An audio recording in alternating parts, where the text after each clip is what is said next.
नमस्कार, आदाब, सत श्री अकाल। मैं प्रखर श्रीवास्तव आप सभी लोगों का स्वागत करता हूं आपके अपने चैनल गुरु घंटाल में। सबसे पहले मैं क्लास 12th के उन सारे स्टूडेंट्स से माफ़ी मांगना चाहता हूं जो मेरे चैप्टर 9 के 4th पार्ट के रिव्यू का इंतज़ार कर रहे थे। असल में मैं करंट अफेयर्स में थोड़ा बिज़ी हो गया था। मैं करंट अफेयर्स के टॉपिक पर वीडियो बनाने लगा था, तो मैं चैप्टर 9th के 4th पार्ट को रिव्यू नहीं कर पाया था। बहुत सारे लोगों ने मुझे मैसेज किया कि please sir chapter number 9th के 4th पार्ट को रिलीज़ कीजिए। तो पहले तो मैं आप लोगों से माफ़ी मांगना चाहता हूँ। नाउ अब ये अवेलेबल है आप लोगों के लिए। अगर ये वीडियो पसंद आए तो इसको लाइक शेयर कमेंट करना ना भूलिए। गुरु घंटाल को सब्सक्राइब ज़रूर कीजिए। और अगर आप में से जो भी क्लास 12th का स्टूडेंट है वो ऑनलाइन कोचिंग लेना चाहता है, political science, geography, sociology, psychology, legal studies, history, तो वो कमेंट बॉक्स में लिखकर अपनी क्वेरी या अपनी जो भी कोचिंग से रिलेटेड क्वेरी है वो सबमिट कर सकता है। हम आपस में डिस्कस कर लेंगे। सो निकल पड़ते हैं आज के सफ़र पर और बात करते हैं चैप्टर नंबर 9 पार्ट 4th को रिव्यू करते हैं। दोस्तों, पॉलिटिकल फॉलआउट हम लोगों ने लास्ट वीडियो में मंडल कमीशन के बारे में डिस्कस किया था। Now we are going to study political fall out. दोस्तों, 1980 का दौर स्टार्ट होता है और 1980 के दौर में पहली बार जो बैकवर्ड कास्ट थे लाइक एसटी, एससी, ओबीसी, इन्होंने भारत की राजनीति में अपना इंटरेस्ट दिखाना शुरू किया। ठीक है। 1978 में एक पॉलिटिकल ऑर्गेनाइजेशन बनी जिसका नाम था backward and minority classes employees federation. याद रखिएगा, ये नाम ज़रूर याद रखिएगा क्योंकि आपका जो 40% पेपर है वो आने वाले 2020 के बोर्ड एग्जामिनेशन में क्या है, मल्टीपल चॉइस है। तो बैमसेप का फुल फॉर्म पूछा जा सकता है और ये कब बना था ये भी पूछा जा सकता है। क्यों बना था? क्योंकि बैकवर्ड कास्ट को सपोर्ट करना था, इस कारण की वजह से। तो ये जो ऑर्गेनाइजेशन बनी जिसको हम लोग बैमसेफ कहते हैं शॉर्ट फॉर्म में, दोस्तों ये किसी गवर्नमेंट एम्प्लॉय का ट्रेड यूनियन नहीं था। अक्सर आप लोगों ने देखा होगा कि ट्रेड यूनियन होती है, अक्सर ये हड़ताल करते हैं अगर इनकी सैलरी ना बढ़ाया जाए। सरकारी कर्मचारी जो हड़ताल करते हैं उनकी यूनियन होती है। तो ये जो बैमसेफ थी ना, ये कोई गवर्नमेंट एम्प्लॉय की सिर्फ और सिर्फ एक यूनियन नहीं थी। इन्होंने भारत की राजनीति में बहुजन किसे कहते हैं? जो एसटी, एससी और ओबीसीज और माइनॉरिटीज़ होते हैं उनको बहुजन कहा जाता है। उनकी एक स्ट्रॉन्ग पोजीशन रखी भारत की राजनीति में। इन्होंने कहा कि भैया भारत की राजनीति में एसटी, एससी, ओबीसी, माइनॉरिटी, इनका भी उतना ही हक है और उतना ही पार्टिसिपेशन होना चाहिए जितना कि बाकी सारे कास्ट का होता है। तो इन्होंने एक बहुत ही कहते हैं ना कि स्ट्रॉन्ग स्टेप रखा बहुजनों के लिए। It was out of this that the subsequent Dalit Shoshit Samaj Sangharsh Samiti and later the Bahujan Samaj Party emerge under the leadership of Kanshiram. और फिर जैसे जैसे वक्त आगे बढ़ा कई सारी और पॉलिटिकल पार्टी बहुजनों के सपोर्ट में निकल कर आईं, जिनमें एक थी आपकी शोषित समाज संघर्ष समिति, दलित शोषित समाज संघर्ष समिति, एंड दूसरा जिसका नाम आप लोगों ने सुना होगा, खासकर अगर आप में से कोई उत्तर प्रदेश का है या अगर कोई लगातार अपनी करंट अफेयर्स को अपडेट रखता है, बहुजन समाजवादी पार्टी। मायावती जिसकी इस वक्त सुप्रीमो हैं, जिनका निर्माण किया था कांसीराम ने। तो क्वेश्चन ये पूछा जा सकता है कि who was the founder of the BSP, Bahujan Samaj Party? तो उसका आंसर होगा कांसीराम। एंड ये भी पूछा जा सकता है कि who is the present supremo of, present chairman of Bahujan Samaj Party? तो वो उसका आंसर होगा मायावती। तो कांसीराम ने, जो कि खुद एक बहुजन थे, उन्होंने बहुजनों के हक के लिए एक पार्टी बनाई जिसका नाम था बीएसपी, बहुजन समाज पार्टी। और इस पार्टी को बहुजनों का जमकर सपोर्ट मिला और खासकर पंजाब, हरियाणा और यूपी में। और 1989 और 1991 के उत्तर प्रदेश के लेजिस्लेटिव असेंबली के इलेक्शन में गजब का कमाल दिखाया। इनको ब्रेक थ्रू मिला, ये पॉलिटिक्स में ये सीट जीत कर आए और पहली बार भारत की राजनीति में ऐसा होता है, this was the first time in independent India that a political party supported mainly by Dalit voter had achieve this kind of political success, कि पहली बार भारत की राजनीति में कोई ऐसी पॉलिटिकल पार्टी जो दलितों को सपोर्ट करती है उसको इतना बड़ा ब्रेक थ्रू मिला। In fact, the BSP under the Kansiram leadership was envisaged as an organization based on the pragmatic politics. लेकिन एक बात याद रखिएगा कि कांसीराम की जो पॉलिटिक्स थी वो बहुत ही प्रैग्मेटिक थी। ठीक है, वो सिर्फ इस चीज़ में बिलीव नहीं करते थे कि हमारी पॉलिटिकल पार्टी को सिर्फ दलित ही वोट करें, वो बहुत ही प्रैक्टिकल थे। उनका मानना था कि दलितों को भी पॉलिटिक्स में एंटर करना चाहिए, क्योंकि अगर ये पॉलिटिक्स में एंटर नहीं करेंगे तो कभी भी अपनी दशा और दिशा पार्लियामेंट तक नहीं पहुंचा पाएंगे। तो इनकी जो पॉलिटिक्स थी वो बड़ी प्रैग्मेटिक थी,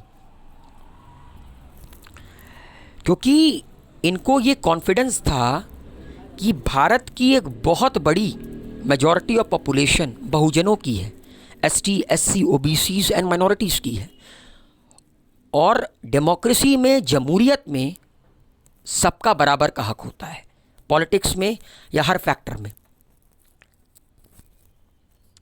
तब से लेकर बीएसपी दलितों की एक बहुत बड़ी पॉलिटिकल पार्टी मानी जाती है, खासकर उत्तर प्रदेश में, और आज भी दलितों का जमकर सपोर्ट मिलता है बीएसपी को। लेकिन फ़िलहाल इधर बीच जब से नरेंद्र मोदी की हवा है तब से थोड़ा बहुत ये नज़र नहीं आ रही है, क्योंकि दोस्तों कहीं ना कहीं कांसीराम का वो जो प्रैग्मेटिक पॉलिटिक्स थी ना, वो पूरी तरह बदल गई जब धीरे धीरे बीएसपी आगे बढ़ी, क्योंकि मायावती की सरकार आई उत्तर प्रदेश में, दलितों को लगा कि उनका कल्याण होगा, मगर ऐसा कुछ नहीं हुआ।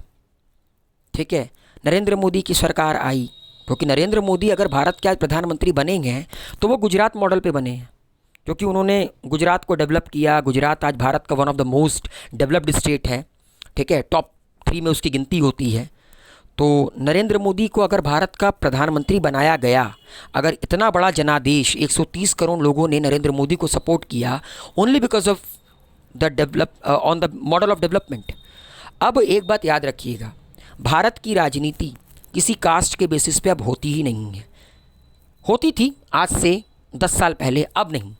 अब जो डेवलपमेंट करेगा वही अगली बार सत्ता में आएगा, फिर चाहे वो बीएसपी हो, सपा हो, बीजेपी हो, चाहे कांग्रेस हो।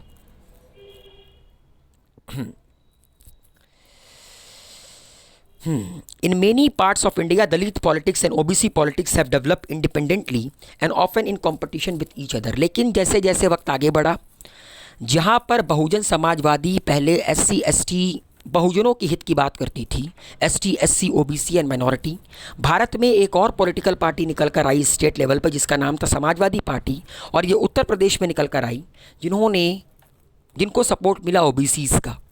तो दलितों का सपोर्ट मिलता है बीएसपी को और OBCs का सपोर्ट मिलता है समाजवादी पार्टी को। मगर तब तक जब तक लोगों को दिमाग में ये था कि अगर ये हमारी पॉलिटिकल पार्टी है, दलितों के दिमाग में था कि बीएसपी हमारी पॉलिटिकल पार्टी है, OBCs के दिमाग में ये था कि समाजवादी पार्टी हमारी पॉलिटिकल पार्टी है, वोट दे देकर जिताया, मगर डेवलपमेंट के नाम पर इन्होंने कुछ नहीं किया। आप उत्तर प्रदेश में आके देख सकते हैं, आप किसी भी कोई भी जो दलित है, कोई भी मेरा दलित भाई मुझे सुन रखा गया या कोई भी OBC भाई मुझे सुन रखा गया, वो एक बार अपने दिल पर हाथ रख कर कह दे 2014 के पहले का यूपी और 2014 के बाद के यूपी में कितना अंतर है। अब बात करते हैं दोस्तों कम्युनलिज्म, सेकुलरिज्म और डेमोक्रेसी के बारे में। दोस्तों एक वक्त ऐसा आया जब भारत की राजनीति में रिलीजन बहुत डीपली इंटरफेयर कर गई। पहली बार भारत की राजनीति में सेकुलरिज्म और डेमोक्रेसी के ऊपर डिबेट होना शुरू हुआ। कैसे, आगे बताता हूँ। हम लोग चैप्टर नंबर 6 में आप लोगों ने पढ़ा होगा, मैं चैप्टर नंबर 6 को भी रिव्यू करूँगा, कि 1975 में इंदिरा गांधी ने इमरजेंसी लगाई, लोगों के फंडामेंटल राइट को एबोलिश किया। लोगों के दिल में इंदिरा गांधी के प्रति गुस्सा था, क्योंकि उन्होंने लोकतंत्र की हत्या कर दी थी। लोकतंत्र ये कहता है कि आप किसी इंसान से उसके जीने का अधिकार नहीं छीन सकती। इंदिरा गांधी ने वो भी छीन लिया था। सारी पॉलिटिकल पार्टी ने मिलकर इंदिरा गांधी के खिलाफ एक कोलिशन बनाया।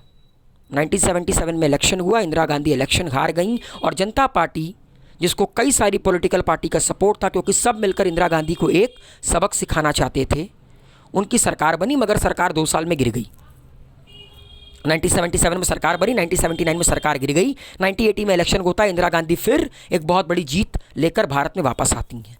तो उस वक्त जब जनता पार्टी की सरकार बनी तो जनता पार्टी की सरकार को किसने सपोर्ट किया? भारतीय जनसंघ। कई सारी पॉलिटिकल पार्टी ने सपोर्ट किया, मगर उसमें एक पॉलिटिकल पार्टी और थी, भारतीय जनसंघ, जो कि आज की मॉडर्न डे बीजेपी है।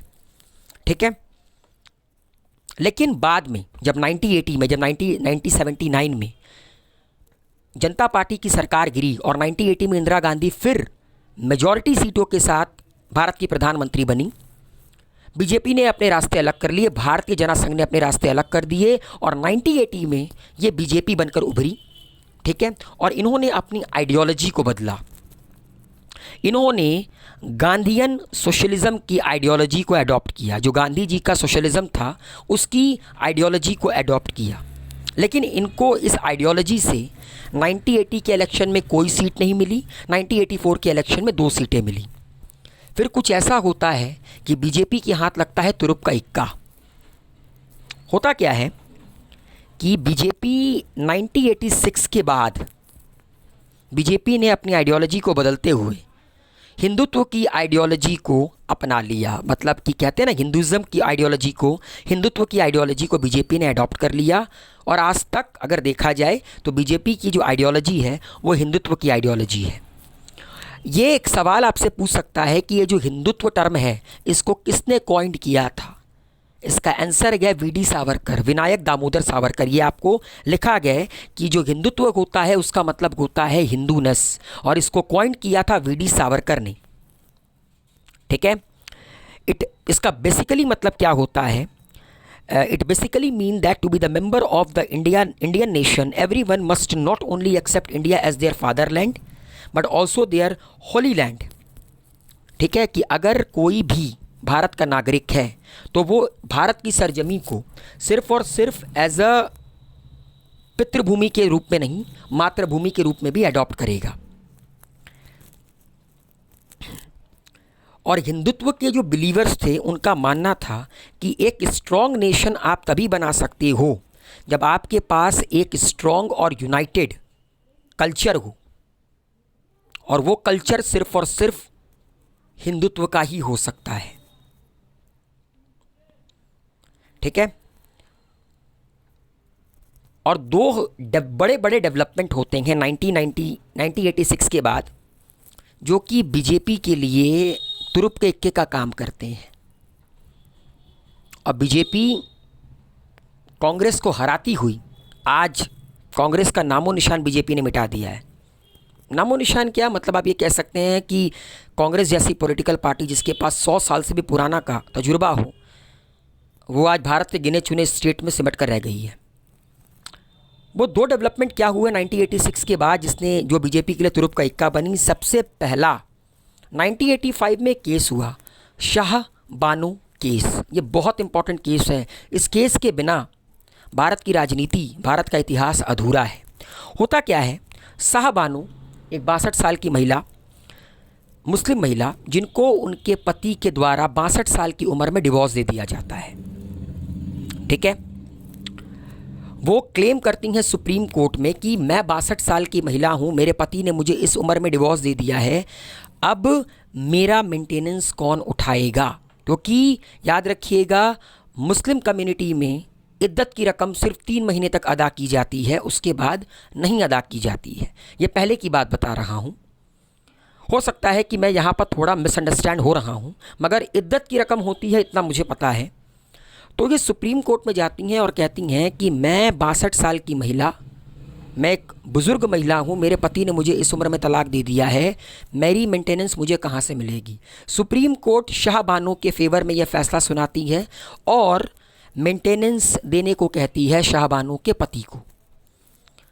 और जैसे ही ये फैसला निकल कर आता है, जितने भी रूढ़िवादी मुस्लिम, जो ऑर्थोडॉक्स मुस्लिम होते हैं, वो सुप्रीम कोर्ट के फैसले को गलत बताते हुए कहते हैं कि सुप्रीम कोर्ट का ये फैसला उनके मुस्लिम पर्सनल लॉ में दखल अंदाजी करता है। ठीक है। और कुछ मुस्लिम लीडर्स थे जो कि गवर्नमेंट, जो कि उस वक्त कांग्रेस की गवर्नमेंट थी और राजीव गांधी हमारे देश के प्रधानमंत्री थे, on the demand of some Muslim leaders the government pass the Muslim women protection of right on divorce act 1986 that nullified the supreme court judgment. तो जो मुस्लिम कम्युनिटी के लोग होते हैं, आला दर्जे के, जो गवर्नमेंट में होते हैं, बड़े बड़े पोस्ट पर होते हैं, वो राजीव गांधी से मिलते हैं और कहते हैं कि देखिए सुप्रीम कोर्ट का ये फैसला गलत है, आप कुछ भी कीजिए और सुप्रीम कोर्ट के इस फैसले को ख़त्म कीजिए। राजीव गांधी के पास उस वक्त 415 सीटें थीं। राजीव गांधी ने अपनी इस मेजॉरिटी का इस्तेमाल करते हुए एक एक्ट पास करवाया जिसका नाम था मुस्लिम women protection of right on divorce act 1986, जो कि शाहबानो के केस में आए फैसले को पूरी तरह रद्द कर देती है। This action of the government was opposed by many women's organization, many Muslim groups and most of the intellectual। बड़ी ही किरकिरी होती है राजीव गांधी की सरकार की। लोग राजीव गांधी की सरकार को एक रिलीजन के प्रति बायस सरकार घोषित कर देते हैं कि आपने सुप्रीम कोर्ट के फैसले को बदल डाला, मतलब आप जुडिशरी से बढ़कर हो। मुस्लिम औरतों के बीच में इस बात को लेकर रोष था कि सुप्रीम कोर्ट के फैसले को राजीव गांधी की सरकार ने आला दर्जे के जो पावरफुल मुसलमान थे उनके दबाव में आकर बदल डाला। और बीजेपी ने इसी को मुद्दा बनाया। बीजेपी ने इस फैसले को क्रिटिसाइज़ किया कि कांग्रेस अपनी गवर्नमेंट मशीनरी का गलत इस्तेमाल कर रही है और कांग्रेस ने ये जो एक्ट निकाला है ये सरासर गलत है। तो पहला तुरुप का इक्का ये साबित होता है। दूसरा तुरुप का इक्का आता है अयोध्या डिस्प्यूट। अब बीजेपी के दिमाग में खिचड़ी कुछ और पक रही थी। उस वक्त बीजेपी में दो लीडर बड़े नाम के हुआ करते थे, लाल कृष्ण आडवाणी और श्री अटल बिहारी वाजपेयी जी।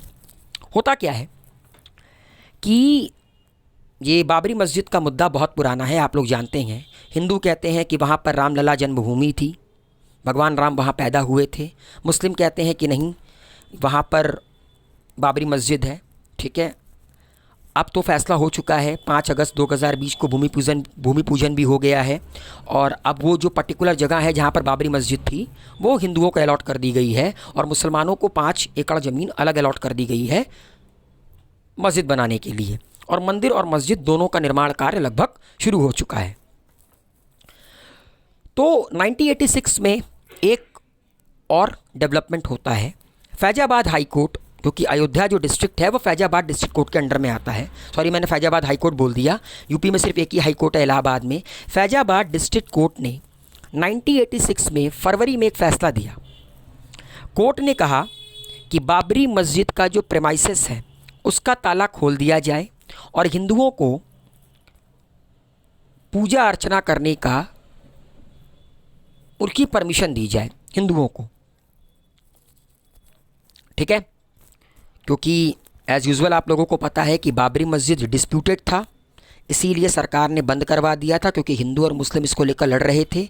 मगर 1986 में फैजाबाद डिस्ट्रिक्ट कोर्ट ने कहा कि प्रेमाइसेस का ताला खोलो और हिंदुओं को पूजा पाठ करने दो।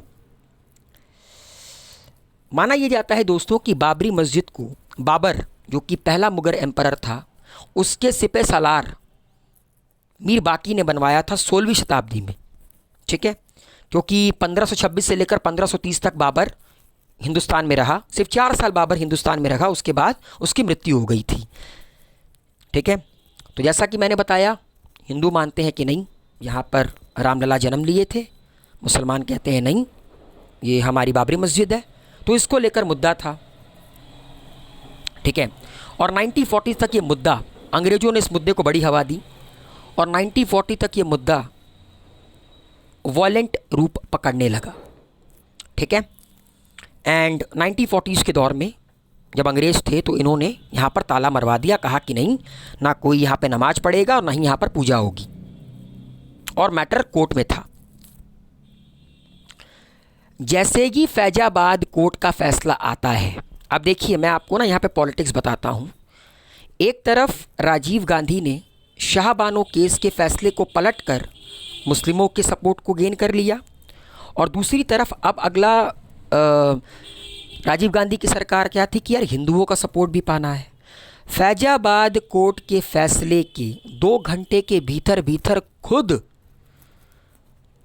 राजीव गांधी दूरदर्शन के साथ पहुंचते हैं अयोध्या और बाबरी मस्जिद के दरवाजे को खोलते हैं। मतलब भारत के इतिहास में पहली बार ऐसा हुआ था कि किसी कोर्ट के फैसले को विदिन 2 घंटे के अंदर अंदर अप्लाई कर दिया गया और प्रॉपर इसकी टेलीकास्टिंग हुई थी। अब बट ऑब्वियस है ये फैसला एक कम्युनिटी के हक में आया था तो दूसरी कम्युनिटी तो भड़कती ही भड़कती। तो कहीं ना कहीं मुस्लिम कम्युनिटी नाराज़ हुई कि फैजाबाद कोर्ट कैसे हिंदुओं को प्रेयर करने का मौका दे सकती है। ठीक है, और कहीं ना कहीं एक कम्युनल टेंशन भारत में डेवलप होना शुरू हो गया था, इसकी बीज पड़ गई थी और बीजेपी ने इसी मुद्दे को अपने इलेक्शन का प्रोपेगेंडा बनाया। ठीक है, और बीजेपी को सपोर्ट किया कई सारी हिंदू ऑर्गेनाइजेशन ने, लाइक आरएसएस, राष्ट्रीय स्वयंसेवक संघ और विश्व हिंदू परिषद ने। कई सारे प्रोग्राम हुए, फिर रथ यात्रा निकाली गई। रथ यात्रा 1989 में निकाली गई।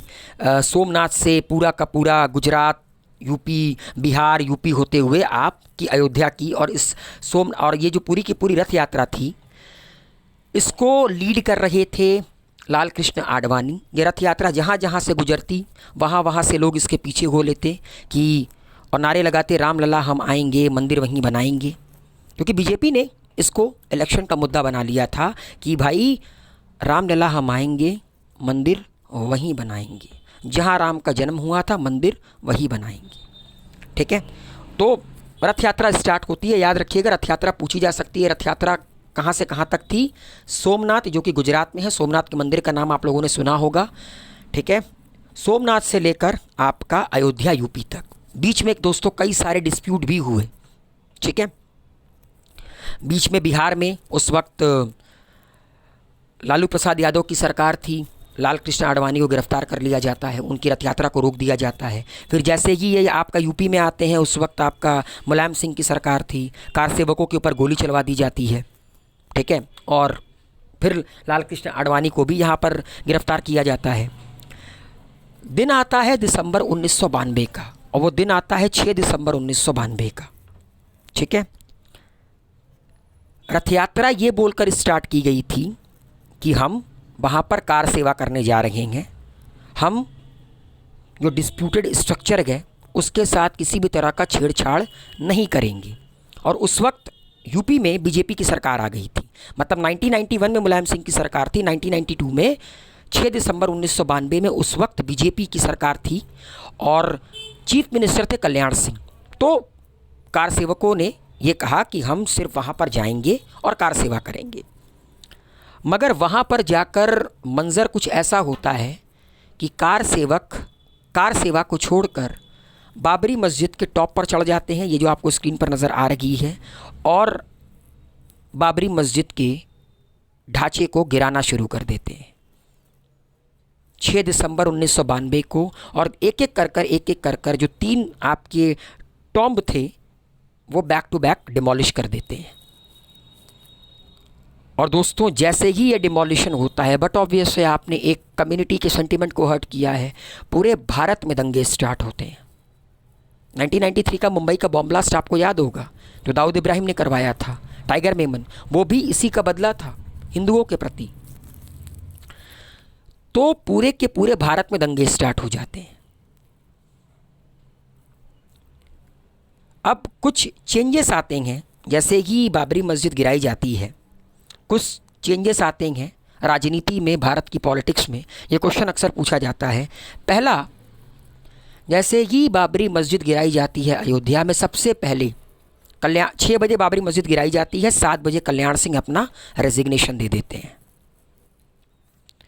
पहला जो मेजर चेंजेस किया आता है वो ये था कि जहाँ जहाँ पर बीजेपी की सरकार थी, जिस जिस स्टेट में बीजेपी की सरकार थी, सबको सेंटर के द्वारा सस्पेंड कर दिया जाता है। दूसरा, उत्तर प्रदेश में जो बीजेपी की सरकार थी, कल्याण सिंह चीफ मिनिस्टर थे, उन्हें सस्पेंड कर दिया जाता है, मतलब गवर्नमेंट को सस्पेंड कर दिया जाता है, क्योंकि कल्याण सिंह तो ऑलरेडी 1 घंटे के बाद रेजिग्नेशन दे चुके थे। तीसरा, कल्याण सिंह के खिलाफ कोर्ट दायर मतलब सुप्रीम कोर्ट में कंटेम्प्ट ऑफ कोर्ट करने के चलते केस दर्ज होता है। ठीक है, तो ये कुछ चेंजेस आते हैं बाबरी मस्जिद गिराने के बाद। बीजेपी ऑफिशियली इस चीज़ को रिग्रेट करती है कि जो हुआ हमने वैसा सोचा नहीं था, हम सिर्फ कार सेवा करना चाहते थे, हम बाबरी मस्जिद को टच भी नहीं करना चाहते थे। सेंट्रल गवर्नमेंट ने बाद में एक अपॉइंटमेंट बनाई, एक कमीशन बनाई, पता लगाओ कि इस कंस्पिरेसी के पीछे कौन कौन था। ठीक है, most political party condemned the demolition and declared that this was against the principle of the secularism। सारी पॉलिटिकल पार्टी ने बीजेपी के इस एक्ट के खिलाफ पार्लियामेंट में हल्ला बोल दिया। उन्होंने कहा कि ये जो हुआ है ना, ये भारत की राजनीति का सबसे काला दिन है, भारत के इतिहास का सबसे काला दिन है, और ये कहीं ना कहीं भारत की सेकुलरिज्म को बहुत बड़ा आघात है, और पूरे के पूरे भारत में सेकुलरिज्म को लेकर डिबेट शुरू हो जाता है। पूरा का पूरा भारत 2 भागों में बढ़ जाता है, हिंदू और मुस्लिम। ठीक है,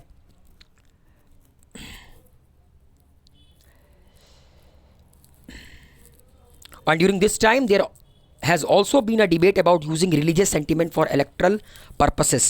और एक चीज़ में और डिबेट शुरू होता है कि क्या धर्म का इस्तेमाल करना ज़रूरी है राजनीति के लिए, अपने राजनीतिक फ़ायदे के लिए। India's democratic politics is based on the premise that all religious communities enjoy the freedom that they may join any party and that there will not be community based political party। क्योंकि जो India की democratic politics है वो ये कहती है कि जितनी भी रिलीजियस कम्युनिटीज़ हैं, चाहे वो हिंदू हो, मुस्लिम हो, सिख हो, ईसाई हो, उनके पास ये अधिकार है कि वो किसी भी पॉलिटिकल पार्टी को सपोर्ट कर सकते हैं, किसी भी पॉलिटिकल पार्टी को ज्वाइन कर सकते हैं। ठीक है,